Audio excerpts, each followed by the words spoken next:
Le système éducatif français est divisé en trois grandes parties. L'enseignement primaire se fait à l'école, l'enseignement secondaire dans les collèges ou les lycées et l'enseignement supérieur à l'université. Dans cette vidéo, nous présentons l'organisation en enseignement primaire dans les écoles. Dans une école, comme dans un groupe scolaire, à Jules Ferry, à la Citadelle,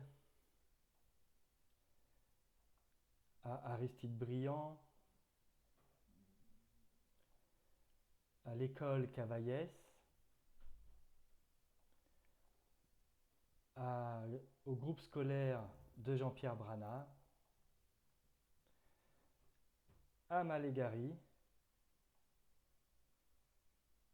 l'apprentissage des enfants est organisé sous forme de grands cycles dans différents lieux avec des évaluations régulières qui rythment l'apprentissage. Après la crèche, la scolarité à l'école maternelle et à l'école élémentaire est rythmée par 3 cycles successifs qui ont pour objectif l'acquisition d'un socle commun de connaissances et de compétences. Ce sont les apprentissages dits fondamentaux. Pendant le cycle 1, l'enfant apprend à devenir élève, à être plus autonome, à avoir une vie sociale, à respecter les règles.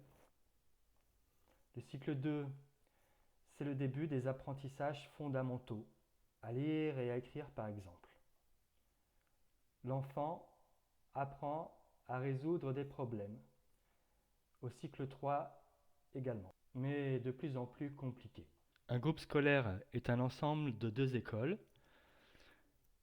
L'école maternelle et l'école élémentaire, ici dans le groupe scolaire Jules Ferry.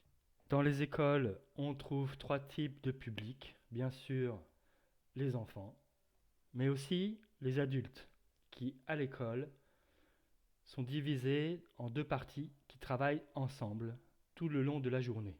L'équipe pédagogique et la communauté éducative. L'école est ouverte de 7h30 à 18h30.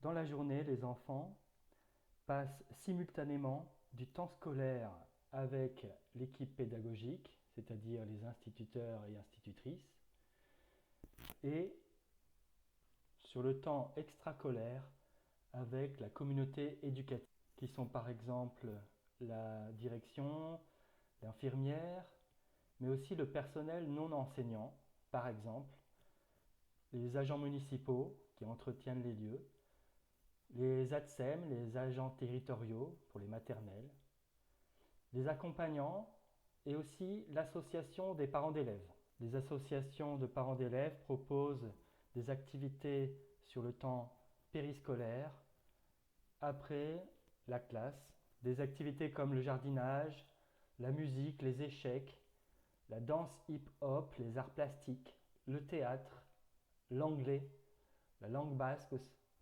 et peut-être aussi des multi-activités. Dans une école ou dans un groupe scolaire, chaque classe travaille sur un projet pédagogique commun à l'école. Chaque école, en général, travaille sur 2 ou 3 projets pédagogiques à l'année, comme par exemple l'égalité des genres ou le respect de la biodiversité.